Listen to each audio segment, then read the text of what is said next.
നമ്മുടെ കർത്താവ് യേശു മിശിഹായിൽ ഏറ്റവും സ്നേഹം നിറഞ്ഞ സഹോദരി സഹോദരന്മാരെ, ഡാനിയേൽ പൂർണ്ണത്തിലച്ചനാണ്. വളരെ പ്രധാനപ്പെട്ട ഒരു കാര്യം നിങ്ങളോട് പങ്കുവെക്കാനാണ് ഇപ്പോൾ ഞാൻ നിങ്ങളോട് സംസാരിക്കാനായി ആഗ്രഹിച്ചത്. ഒക്ടോബർ മാസം 31 തീയതി ജപമാല മാസത്തിൻ്റെ സമാപനമാണല്ലോ.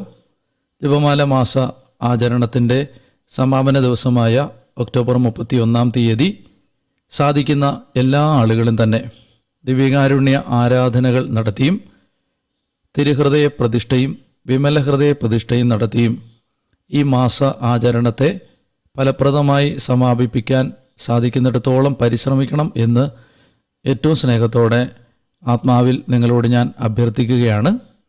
വളരെ സംഘർഷഭരിതമായ സങ്കീർണമായ പ്രതിസന്ധികളുടെ നടുവിലൂടെയാണ് നമ്മുടെ നാട് കടന്നു പോകുന്നത്.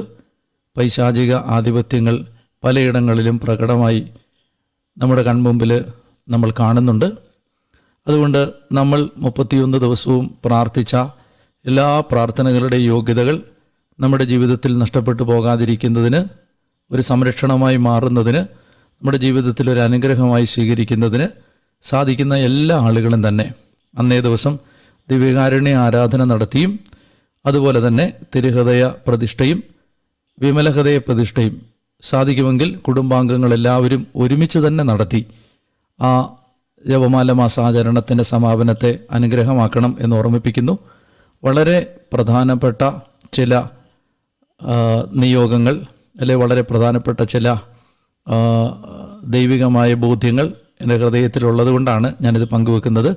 അതുകൊണ്ട് വളരെ ഗൗരവത്തോടെ ഇതെടുക്കണം എന്ന് ഈ ശുശ്രൂഷയോട് ചേർന്ന് നിൽക്കുന്ന എല്ലാവരോടും ഞാൻ ഹൃദയപൂർവ്വം അഭ്യർത്ഥിക്കുകയാണ്. ഈ സന്ദേശത്തെ ദയവായി നിസ്സാരമായി കാണാതിരിക്കുക. എല്ലാവരെയും ദൈവം അനുഗ്രഹിക്കട്ടെ. പരിശുദ്ധ അമ്മയുടെ വിമല ഹൃദയത്തിൻ്റെ സംരക്ഷണം നിങ്ങൾക്കെല്ലാവർക്കും ഉണ്ടാവട്ടെ. ഈശോയുടെ നാമത്തിൽ ആമേൻ.